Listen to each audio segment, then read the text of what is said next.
Now, today on the program, as always, we are President Tinubu, tasked stakeholders in Edo Governorship election on peaceful conduct as state government declares September 20 work-free day over poll. Now, the NLC laments, says petrol price has rendered 70,000 naira minimum wage useless. And later on, we'll share this with you. Presidential initiative on compressed natural gas, CNG, urges Nigerians to embrace gas conversion to mitigate economic hardship as free conversion of commercial vehicles to CNG begins in Abuja, Lagos, and other places. Now, I'm hanging out with the one, the only Babajide Kolade Otitoju, BKO. BKO, I greet you. Good evening. Good evening, citizen. Good evening, viewers. And of course, we also have our colleague here, Adekunle Yusuf, joining us. I greet you. Good evening.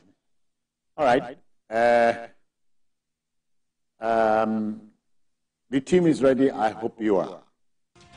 Okay, it is election time in Edo State, again, fondly referred to as the heartbeat of the nation. The exercise is built for Saturday, September 21st. So ahead of the D-Day, the state government has declared Friday, that is today, September the 20th, work-free to enable workers and others travel to their voting areas. Meanwhile, President and Commander-in-Chief Bola Tinubu has urged all concerned parties to ensure a peaceful conduct before, during, and after the exercise.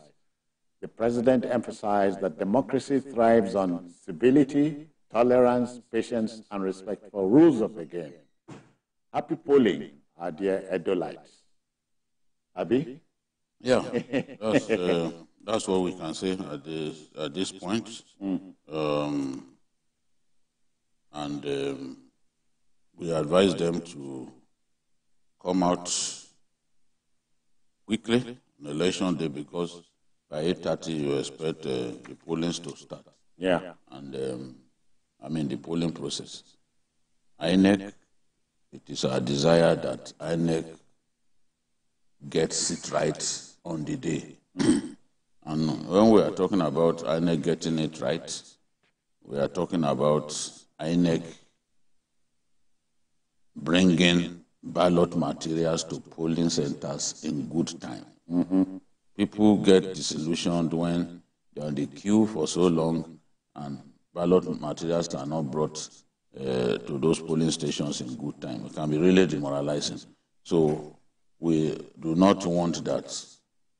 The issue of logistical hiccups that happen from time to time in elections, I hope that this one being an off-season election with INEC privilege to prepare much better.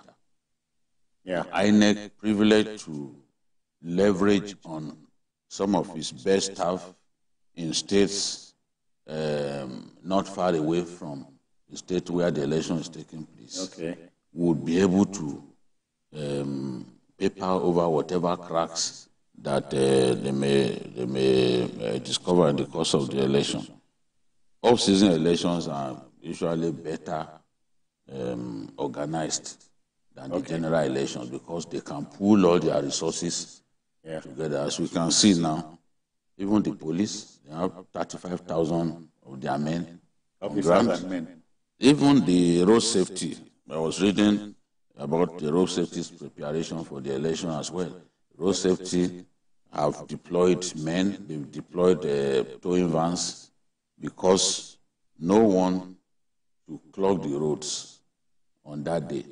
And they are going to enforce the rule about movement on the day. You are not supposed to move with your car, from local government to local government, for example. And the road safety will be there to ensure compliance with the rule, the no movement rule.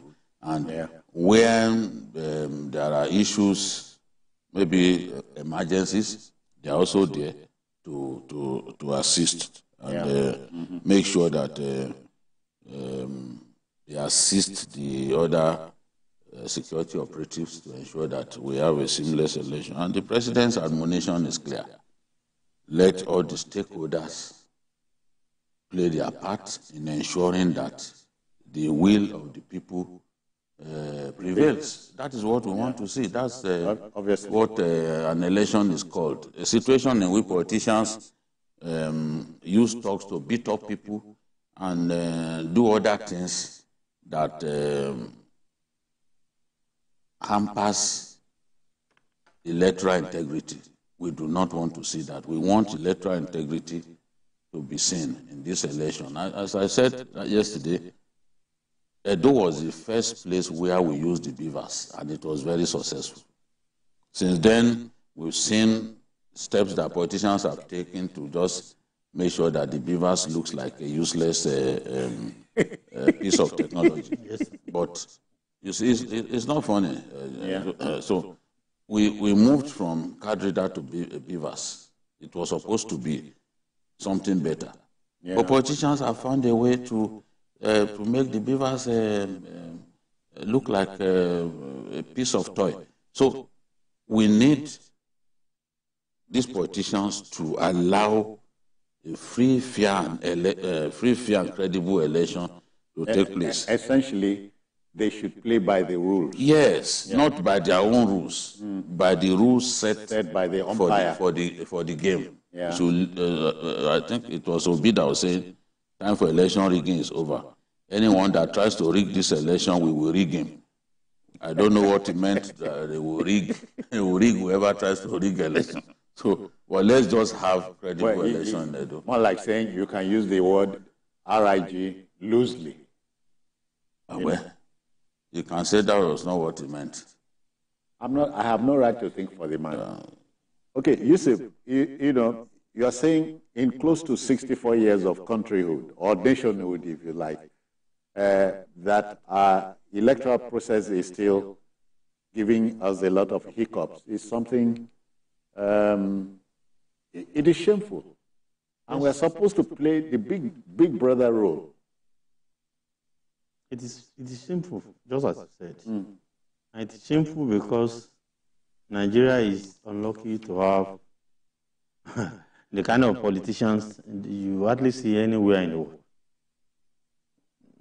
You see politicians who are not Democrats. They love democracy, they profit from it, they enjoy lavishly from it, but they are not Democrats. Everybody wants to win at all costs. Yeah. So no integrity, no value, no decency. So they do everything, you know, to circumvent the rules. Politics is a zero-sum game. Yes, they do everything to beat the rules, to maim, to kill, to destroy, do everything, bribe. Which of course is responsible for Edo election becoming an off-cycle one. Yes, yes. But don't forget, Ondo is waiting. Yes, but being an off-cycle election gives a little hope, because we saw what happened in the two recently held elections. You get what I'm saying? Our politicians are who they are. They must, that's the way they think. I must win at all costs. They have their ways with security agents. They always have their way with the law. They always have their way with INEC and all of that, you know. So it makes the job, even for INEC, very, very difficult. Yeah. Because most of the time, when we castigate INEC, we forget the fact that INEC alone doesn't conduct the elections. The role security organizations play in the election is massive. Yeah. It is massive. You factor that into it. Yes, you have to factor that into it. You saw, just look at, we had one in, I think, Kogi. We had one in Imo. Who can be proud of the two elections? So when we try to move... Apart from the politicians. Apart from maybe probably the winners. So when we try to move, or we think we have taken a step forward, you realize that like 10 backward. Because every attempt to make Nigeria the country of our dream, the politicians will always hijack. That is it. The expert, the great mind said, don't look out of the window. Look in the mirror. See the man. If you want to change, in the words of Michael Jackson, man in the mirror. If you want to change the world, change the man in the mirror. Yes. We need, as much as we need the right people in leadership positions, we also need the right citizens. Okay. Yes. It's a symbiotic thing. Yes, we cannot become a great nation if we don't have the kind of attitudinal change. A lot of us are worse than the people in government that we castigate.